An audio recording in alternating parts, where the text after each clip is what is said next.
കുറച്ച് നാൾ മുമ്പ് നമ്മുടെ കൃഷ്ണകുമാർ വന്നിട്ട് ഈ നമ്മുടെ പഴങ്കഞ്ഞിയുടെ കാര്യം പറഞ്ഞിട്ട് ഒരു ദിവസം ഏറി പോയിട്ടുണ്ടായി. അപ്പൊ നമ്മുടെ റിയാസ് സലീമാണ് ഇതുമായിട്ട് റിലേറ്റ് ചെയ്ത് ഈ ഒരു വിഷയം കുത്തിപ്പൊക്കിക്കൊണ്ട് വന്ന് അവസാനം ജാതി അത് ഇതെന്നൊക്കെ പറഞ്ഞ് റിയാസ് സലീം പറഞ്ഞ് അപ്പൊ അതിന്റെ ഭാഗമായിട്ട് ഇവരൊക്കെ കൂടെ ഒന്ന് ഏറിലേക്ക് പോയായിരുന്നു, റിയാസ് സലീമും കൃഷ്ണകുമാറും എല്ലാവരും കൂടെ. അപ്പൊ ആ ഒരു വിഷയത്തിനകത്ത് ഞാൻ റിയാക്ട് ചെയ്ത് അന്നൊരു വീഡിയോ ഇട്ടിട്ടുണ്ടായി. അപ്പൊ ഞാൻ കൃഷ്ണകുമാറിനെ സപ്പോർട്ട് ചെയ്തിട്ടാണ് ആ സമയത്ത് പറഞ്ഞത്. ഞാൻ ഇപ്പോഴും ആ ഒരു വിഷയത്തിനകത്ത് കൃഷ്ണകുമാറിനെ സപ്പോർട്ട് ചെയ്തിട്ട് തന്നെയാണ് പറയുന്നത്. കാര്യം എനിക്ക് അതിനകത്തൊരു ജാതീയതയോ അങ്ങനത്തെ പരിപാടിയായിട്ടൊന്നും എനിക്കത് തോന്നിയില്ല.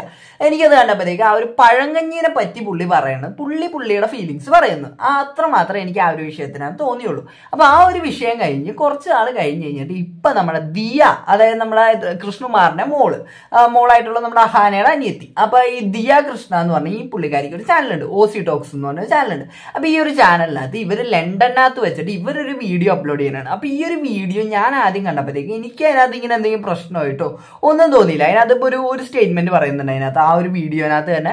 നമുക്ക് ആദ്യം തന്നെ അതൊന്നും ആദ്യം കണ്ടു നോക്കാം, എന്നിട്ട് നമുക്ക് ബാക്കി.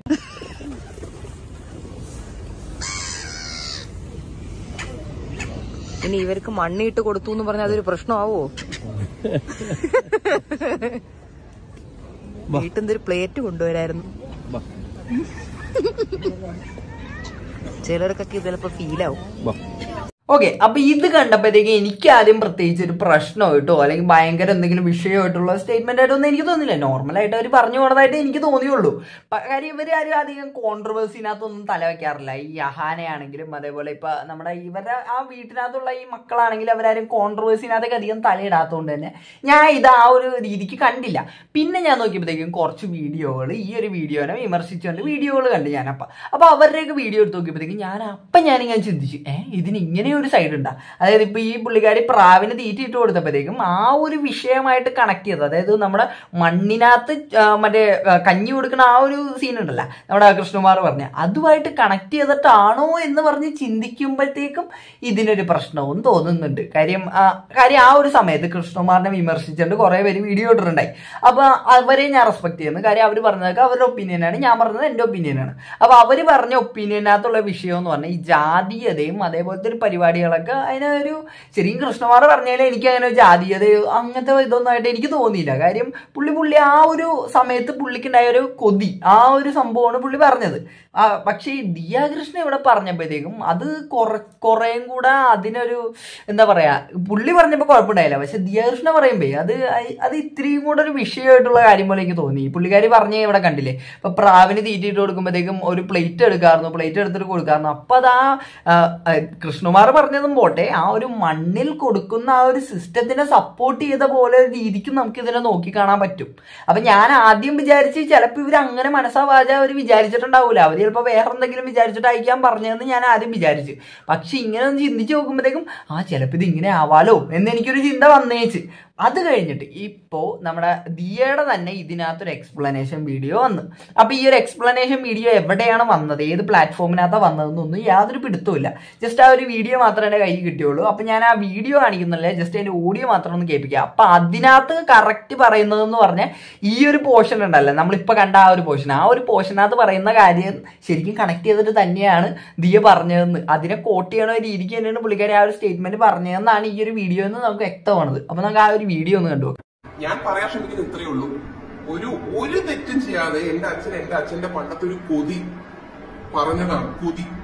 കൊതിയെ പറ്റി പറഞ്ഞതിനെ ഇങ്ങനെയും ട്വിസ്റ്റ് ചെയ്തെടുത്തെങ്കിൽ ഇനി ഒരു പ്രാവിന് തറയിൽ ഭക്ഷണം ഇട്ട് കൊടുക്കുന്നതിന് എന്നെ ആരെങ്കിലും വല്ലതും ചെയ്യൂ, എന്നെ എല്ലാവരും കൂടെ ചേർന്ന് ടാർഗറ്റ് ചെയ്യൂ എന്നുള്ളതായിരുന്നു എന്റെ പേര്. അതുകൊണ്ടാണ് ഞാൻ അതിനകത്ത് അങ്ങനെ പറഞ്ഞത്. കാരണം ഇനി അതും കൂടെ നിങ്ങൾ ട്വിസ്റ്റ് ചെയ്തെടുക്കല്ലേ, പ്രാവിന് നമുക്ക് ഇങ്ങനെ ഭക്ഷണം കൊടുക്കാൻ പറ്റൂ, പ്ലേറ്റിലൊന്നും ഇട്ട് ഇപ്പൊ നമ്മൾ ട്രിപ്പ് പൊക്കോട്ടിക്കുമ്പോൾ പ്ലേറ്റ് കൊണ്ടൊന്നും കൊടുക്കാൻ പറ്റില്ല. We can only give it on the ground, നമുക്ക് അങ്ങനെ കൊടുക്കാൻ പറ്റില്ല. സംതിങ് അഫ്രൈഡ്, അല്ലെങ്കിൽ കയ്യിൽ കൊടുക്കാം, കയ്യിലും കൊടുത്തു. സോ അതാണ് നമ്മൾ അതിനകത്ത് പറഞ്ഞത്. അതിന് എന്താ പറയാ, എടുക്കേണ്ട രീതിയിൽ എടുക്കണം ചില കാര്യങ്ങൾ. നമുക്കിങ്ങനെ ട്വിസ്റ്റ് ആൻഡ് ടേൺ ചെയ്ത് എല്ലാ കാര്യത്തിനും നെഗറ്റീവായിട്ട് എടുക്കാൻ പറ്റും. നമുക്കിപ്പോ എന്താ പറയാ, വഴി കൂടെ നടക്കുന്ന എല്ലാവരെയും എന്നാൽ പിന്നെ കുറ്റം പറയാൻ ഒരു റീസൺസ് ഉണ്ടാവും. ഇപ്പൊ നമുക്ക് ഇഷ്ടപ്പെടാത്തൊരു കാര്യം ഒരാൾ ചെയ്യുന്നോണ്ടായിരിക്കാം, മനസ്സിലായില്ല. സോ എനിക്ക് പറയേണ്ട ഇത്രയേ ഉള്ളൂ, താഴ്ന്ന ജാതിക്കാരെയോ അല്ലെങ്കിൽ അങ്ങനെ നമ്മൾ കൺസിഡർ ചെയ്യാനുള്ള ഒരു ഗ്രൂപ്പ് ഓഫ് ആൾക്കാരാണെങ്കിൽ നമുക്ക് ഇതുപോലൊരു ചാരിറ്റി ഇവന്റോ അല്ലെങ്കിൽ എന്താ പറയുക, ഇപ്പൊ എന്റെ ഇപ്പൊ ഒരു ഫ്രണ്ട് എടുത്താൽ ആ ഫ്രണ്ട് പോലും മില്യണർ ആളായിരിക്കണം, അല്ലെങ്കിൽ ഇപ്പോ ഒരു നായറായിരിക്കണം. അങ്ങനെ അത് എനിക്ക് തന്നെ ഉള്ള എത്രയോ ഫ്രണ്ട്സ് ക്രിസ്ത്യൻസും മുസ്ലിംസും ഒക്കെയാണ്. അപ്പൊ ഇത് എങ്ങനെയാണ് ഇതൊരു റിലീജിയസ് ഒരു പൊളിറ്റിക്കൽ സാധനമായി മാറിയെന്ന് പോലും എനിക്കിപ്പോഴും മനസ്സിലാവുന്നില്ല. സോ ഇത് ഓക്കെ, ഇൻഡയറക്ട്ലി ഇതിപ്പോ ആൾക്കാർ ഉണ്ടാക്കിയെടുത്ത ഒരു ട്വിസ്റ്റഡ് സ്റ്റോറിക്ക് അകത്ത് ആർക്കെങ്കിലും ഇതിപ്പോ അവരുടെ ഫീലിംഗ്സ് ഹേർട്ട് ആയിട്ടുണ്ടെങ്കിൽ I really apologise from my end. Because അത് ഓരോരുത്തർ കൊണ്ടുവരുന്ന ഒരു സ്റ്റോറി, ഒരു കഥ എടുത്തു കഴിഞ്ഞാൽ ഒരു സിനിമ അതിൽ 100 പേര് കാണുന്നു. ആ 100 പേർക്കും ആ സിനിമയെ പറ്റി ഡിഫറെന്റ് ഒപ്പീനിയൻ ആയിരിക്കും.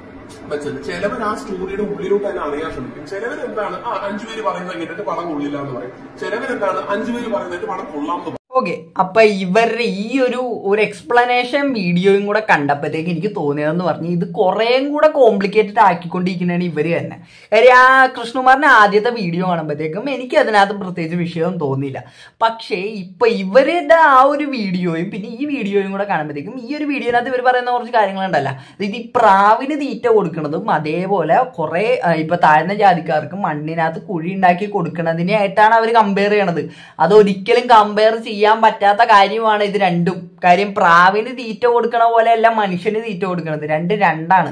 അപ്പൊ ഈ പ്രാവിനെ മനുഷ്യനായിട്ട് കമ്പയർ ചെയ്യണത് തന്നെ ആദ്യത്തെ തെറ്റ്. അപ്പൊ എനിക്കിത് കണ്ടപ്പോഴത്തേക്ക് എനിക്ക് തോന്നിയ കുറച്ച് കാര്യങ്ങളാണ്. പിന്നെ ഇവർ പറയുന്ന കുറച്ച് കാര്യങ്ങളുണ്ട്. ഇപ്പൊ ഒരു തെറ്റും ചെയ്യാത്ത അച്ഛനോ ഓക്കെ, അപ്പൊ ആർക്കാണെങ്കിലും അത് വിഷമം വരും. ഇപ്പൊ എന്റെ അച്ഛനെ ആണെങ്കിലും ആരെങ്കിലും ഇതേപോലെയൊക്കെ ഇങ്ങനെ എല്ലാവരും ചേർന്ന് ഇങ്ങനെ ഭയങ്കര ടാർഗറ്റ് ചെയ്ത് ഭയങ്കരമായിട്ട് ഇങ്ങനെ കുറ്റം പറയാനാകുമ്പോഴത്തേക്കും നമുക്ക് ഉറപ്പായിട്ടും വിഷമം വരും. അപ്പൊ നമ്മൾ ഓരോന്ന് പറയുമ്പോഴത്തേക്കും നമുക്ക് അതിനെ സപ്പോർട്ട് ചെയ്യണമെങ്കിൽ അതിൻ്റെതായ രീതിക്ക് പറയണം. അല്ലാണ്ട് നമ്മളിവിടെ അതിനേക്കാളും വലിയൊരു വിഷയം സ്റ്റേറ്റ്മെന്റ് പറഞ്ഞിട്ടല്ല നമ്മൾ അതിനെ സപ്പോർട്ട് ചെയ്യേണ്ടത്. അപ്പൊ എനിക്ക് ഇത്രയാണ് ഈ ഒരു സംഭവം കണ്ടപ്പോഴത്തേക്ക് എനിക്ക് തോന്നിയത്, ദിയാകൃഷ്ണ ഈ സപ്പോർട്ട് ചെയ്യാന്ന് പറഞ്ഞ് വന്നിട്ട് ഇപ്പൊ അതിനേക്കാളും വലിയ വിഷയം പുള്ളിക്കാരി ഉണ്ടാക്കി വെച്ച പോലെയാണ് എനിക്കിത് കണ്ടപ്പോൾ തോന്നിയത്. അപ്പൊ ഈ ഒരു സപ്പോർട്ടിങ് മോഡ് ഈ ഒരു എക്സ്പ്ലനേഷൻ വീഡിയോ കണ്ടപ്പോഴത്തേക്കും എനിക്ക് ആദ്യം ആ ഒരു പോർഷൻ കണ്ടല്ലോ, ആ ഒരു നമ്മൾ ഫസ്റ്റ് കണ്ട പോർഷൻ, ആ ഒരു പോർഷൻ കണ്ടപ്പോഴും എനിക്കിതിനകത്ത് ചിലപ്പോൾ അവർ പറഞ്ഞപ്പോൾ ഒരു വേറെ എന്തെങ്കിലും ഉദ്ദേശിച്ച് പറഞ്ഞായിരിക്കും എന്നാണ് ഞാൻ വിചാരിച്ചത്, ഈ പ്രാവിന്റെ ആ ഒരു സാധനം പറഞ്ഞപ്പോഴത്തേക്കും. പിന്നെ ഇവർ എക്സ്പ്ലനേഷൻ വീഡിയോ കണ്ടപ്പോൾ നമുക്ക് മനസ്സിലായി കാര്യം ഇത് അവർ അറിഞ്ഞിട്ട് തന്നെ പറഞ്ഞതാണ് ദിയാകൃഷ്ണ. അപ്പൊ ഇത് എനിക്ക് ഒരിക്കലും സപ്പോർട്ട് ചെയ്യാൻ പറ്റുന്ന കാര്യമല്ല ഈ ദിയാകൃഷ്ണ പറഞ്ഞത്. കൃഷ്ണകുമാർ പറഞ്ഞാൽ സപ്പോർട്ട് ചെയ്തെങ്കിലും ഇത് എനിക്ക് ഒരിക്കലും സപ്പോർട്ട് ചെയ്യാൻ പറ്റുന്ന കാര്യമല്ല ഈ പുള്ളിക്കാരി പറഞ്ഞത്. അപ്പൊ നിങ്ങൾക്ക് എന്താണ് ഇതിനെപ്പറ്റി പറയാനുള്ളത് ഈ വീഡിയോയുടെ താഴെ കമന്റ് ആയിട്ട് ഇടാം. അപ്പൊ എനിക്ക് ഇത്ര തന്നെ ഈ വീഡിയോനകത്ത് പറയാനുള്ളൂ. അപ്പൊ ഈ വീഡിയോ ഇഷ്ടപ്പെട്ടാൽ മാത്രം എല്ലാവരും ഒന്ന് സബ്സ്ക്രൈബ് ചെയ്യുക. അപ്പൊ എല്ലാവർക്കും അടുത്തൊരു വീഡിയോ കാണുന്നവർക്ക് tata bye bye, see U.